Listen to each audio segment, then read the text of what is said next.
Se habla mucho sobre el reavivamiento y la reforma. Se ha convertido en el tema de un congreso, el título de un libro, una semana especial de oración, un movimiento entre miembros, un proyecto eclesiástico, etc. Como resultado, algunos logran cambios reales y duraderos en sus vidas personales y comunidades religiosas. Sin embargo, la impresión es que cuando se aborda este tema se crea un alboroto, una efervescencia que genera movimiento pero que acaba pasando. No nos falta información sobre el tema. Quizá lo que nos falta es la comprensión y la apropiación de su significado. En nuestro tercer episodio de la conferencia online sobre eventos finales promovida por la editorial Sa Feliz, hablaremos sobre reavivamiento y reforma y sobre por qué, sin su acción en nuestras vidas, de hecho y en verdad, no podremos encontrarnos con Cristo.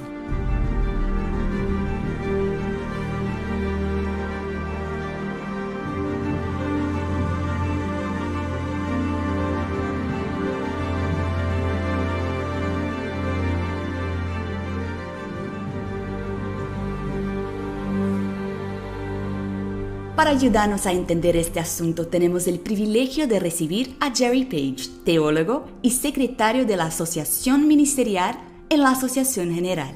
Bienvenido, Pastor Page. Gracias por estar con nosotros.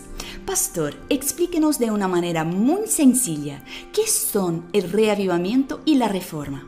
En esencia, supongo que podría empezar diciendo que todo consiste en permanecer en Jesús y estar llenos de su Espíritu para mantener una relación viva con Él. Y para mí se trata de despertar. Pablo lo dijo así en Romanos 13, 11 y 12. Dijo, y esto conociendo el tiempo que es ya hora de levantarnos del sueño, porque ahora está más cerca de nosotros nuestra salvación que cuando creímos. La noche está avanzada y se acerca el día. Desechemos pues las obras de las tinieblas y vistámonos las armas de la luz.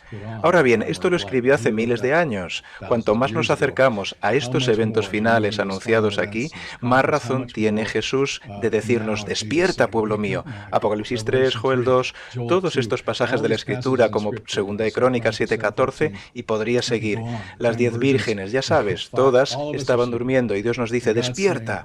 Y en mi vida, Larisa, lo que he descubierto es que el reavivamiento y la reforma no es algo que sucede una sola vez. Como cuando salí de las drogas como un rebelde hijo de pastor y me convertí. No es solo una vez en la vida, constantemente Dios nos despierta y nos dice, quiero tener una profunda relación de amor personal contigo, permanece en mí, dedícame tiempo y te llenaré de mi espíritu. Y tu vida cambiará en todos los aspectos posibles. Eso es reavivamiento y reforma, ¿sabes? Puedo leerte la definición de Elena G. White, puedo leerte otras cosas si quieres, pero eso es para mí, es volver a la vida. Ezequiel 37 habla de huesos muertos. Muy a menudo observamos nuestras iglesias, nuestras vidas, y decimos, pero ¿dónde está el poder? ¿Dónde está la vida de testimonio y la experiencia de lo que Jesús está haciendo en mi vida? Y nos sentimos como huesos secos, pero Dios dice, voy a poner mi espíritu en ti, te daré una vida nueva, te levantarás y harás cosas poderosas para mí como iglesia y como pueblo. Y ese es nuestro anhelo, y eso es lo que el reavivamiento y la reforma realmente significan. Para cobrar vida, despertando de entre los muertos, hay que tener una experiencia vital con un Dios todopoderoso que todos saben. Esto me ha recordado el pasaje bíblico en el que los discípulos se durmieron justo antes de que arrestaran a Jesús. Jesús les había pedido una sola cosa, permanecer despiertos, vigilantes, orando, pero simplemente no pudieron permanecer despiertos.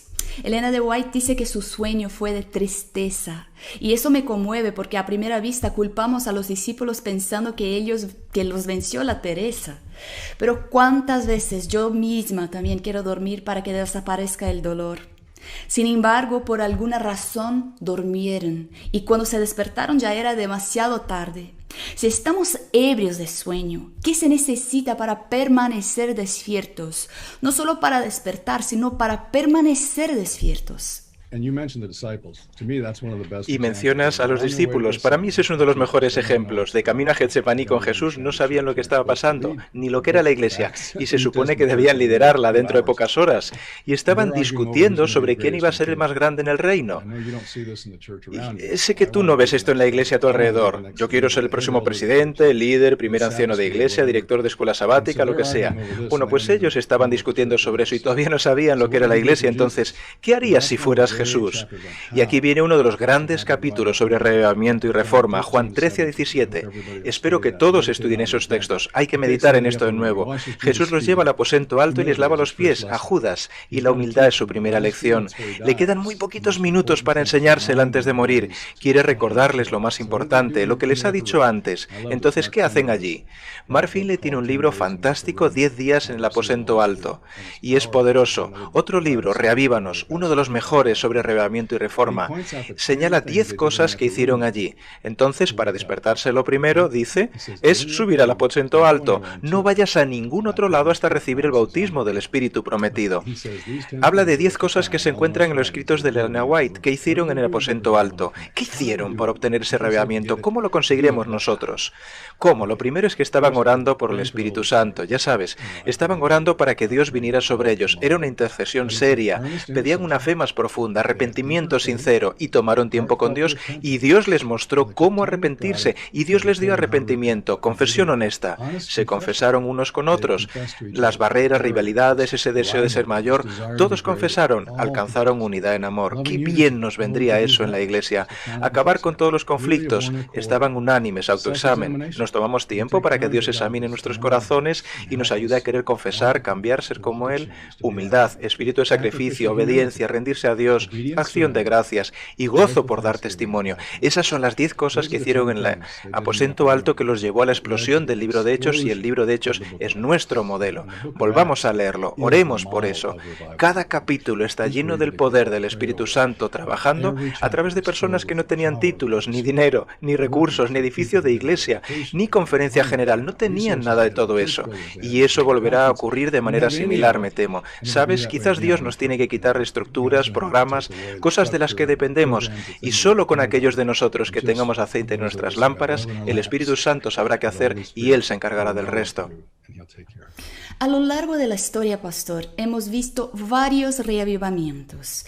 La propia Iglesia Adventista surgió de lo que se consideró el segundo gran reavivamiento en los Estados Unidos. Pero estos reavivamientos terminan en nuestra tendencia es a volver a los viejos hábitos. ¿Qué se necesita para que un reavivamiento no muera? Bueno, pues en 30 años llevaron el Evangelio al mundo entero, dice el libro de Hechos, y siguieron haciéndolo vez tras vez. En realidad hay un proceso, lo tengo recogido en el artículo.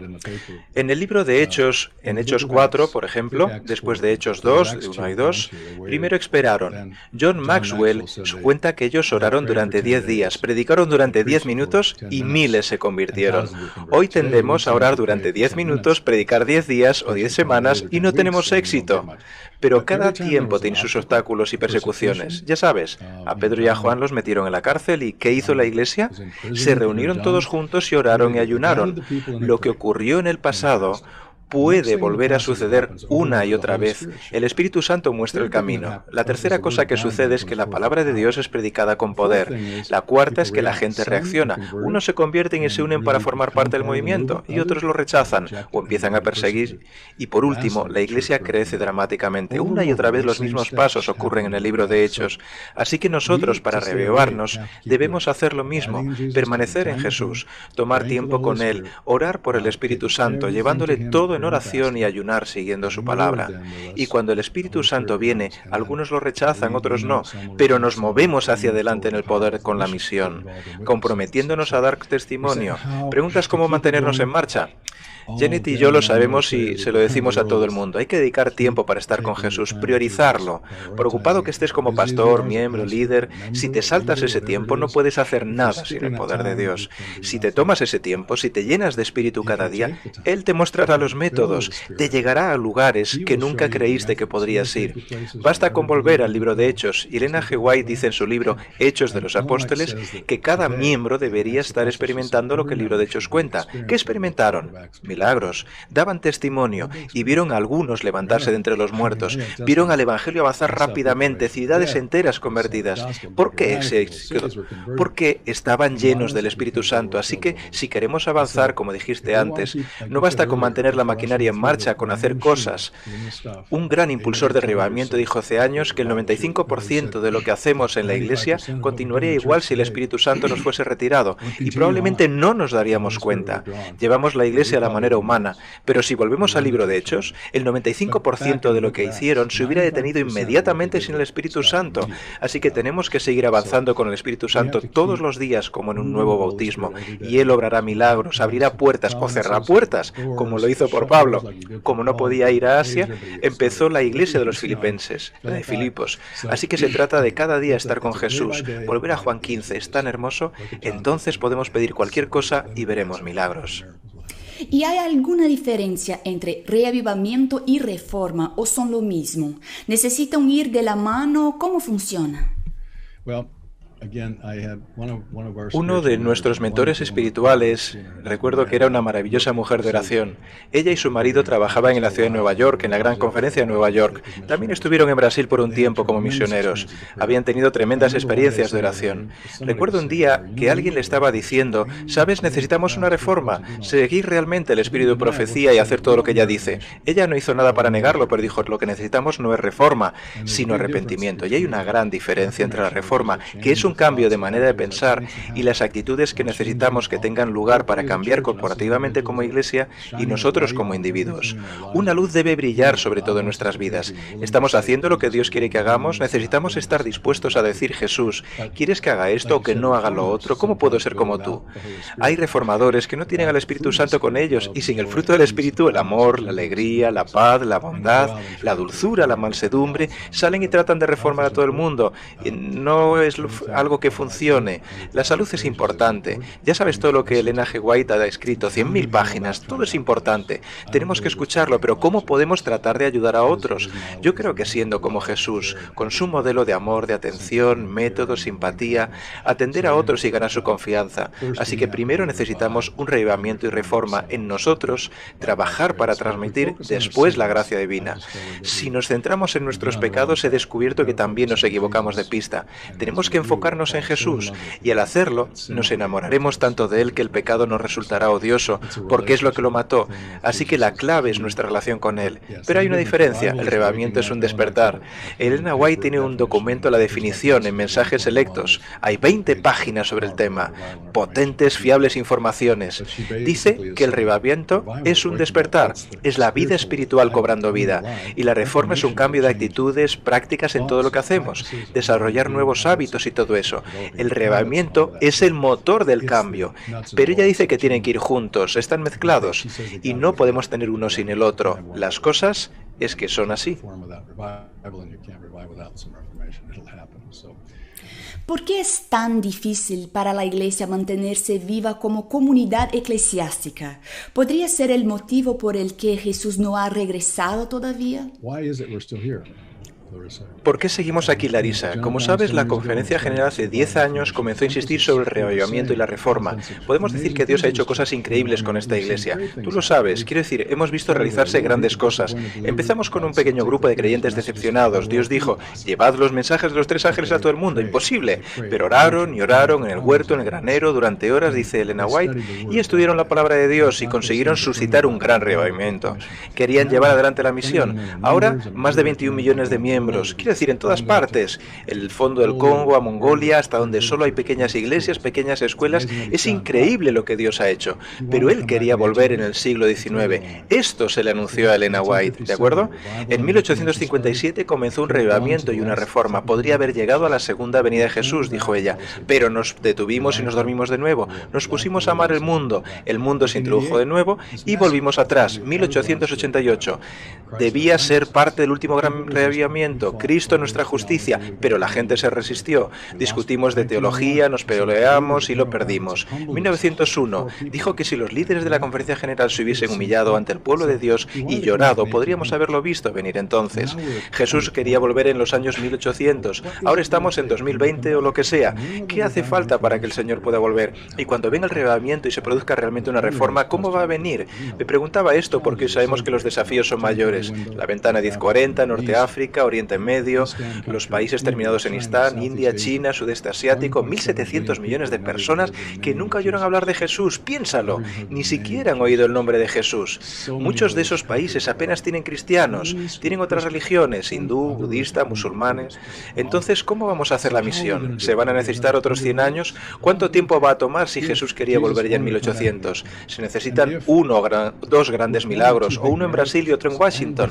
En China, que la gente resucite entre los muertos, que ocurra algo increíble, algo que CNN y todas las noticias lo cuenten de la noche a la mañana, que vaya alrededor del mundo como un incendio. Así que uno o dos grandes milagros en nuestros aposentos puede hacer que la gente en los eventos finales haga que todo el mundo se pregunte sobre lo que estos adventistas creen. ¿Qué está pasando con esta gente? Como en el libro de los Hechos, milagros, fuego del cielo. Entonces, ¿por qué Dios no interviene? ¿Por qué no lo hace? ¿Qué espera? ¿100 o más años? ¿140 años? ¿75 años desde 1844? Creo que tenemos el mismo problema. Todos los demás eventos finales, el llevar el Evangelio a todo el mundo, todas esas cosas que tienen que volver, ¿vamos personalmente a tomar en serio este asunto? Hablamos de ello en la escuela sabática. Discutimos, lluvia tardía, debemos hacer lo que Joel 2 dice, orar, deberíamos ayunar, deberíamos, pero Dios está llamando a un pueblo para insistir en esta cuestión, dejar el mundo a un lado, confesar nuestros pecados y vivir en comunión con Jesús tan íntimamente que estemos totalmente comprometidos con Él, como si estuviéramos en el libro de Hechos, esperando el bautismo del Espíritu cada día. Esa es la lluvia tardía. El Señor ya viene y las vírgenes están siendo llamadas a despertar también ahora.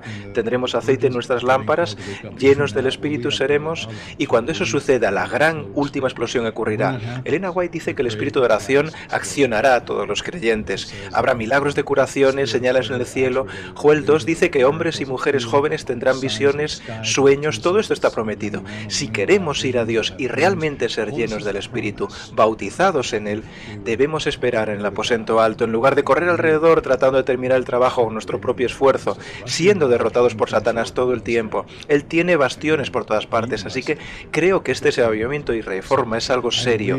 Esto es algo que hemos de hacer en lugar de hablar por él. Orar en lugar de correr es la clave que todos los últimos eventos se vayan cumpliendo en su momento y veamos venir a Jesús en las nubes de su gloria. Si alguien quiere saber más sobre este tema tan importante, Pastor Page, ¿qué hay a nuestro alcance? Y finalmente, ¿cuál es el mensaje de Dios para nosotros hoy con este tema del reavivamiento y la reforma? La página web revivalandreformation.org tiene cientos, miles de recursos. Melody Mason, entre otros, acaba de escribir un nuevo libro, Atrévete a vivir cada palabra.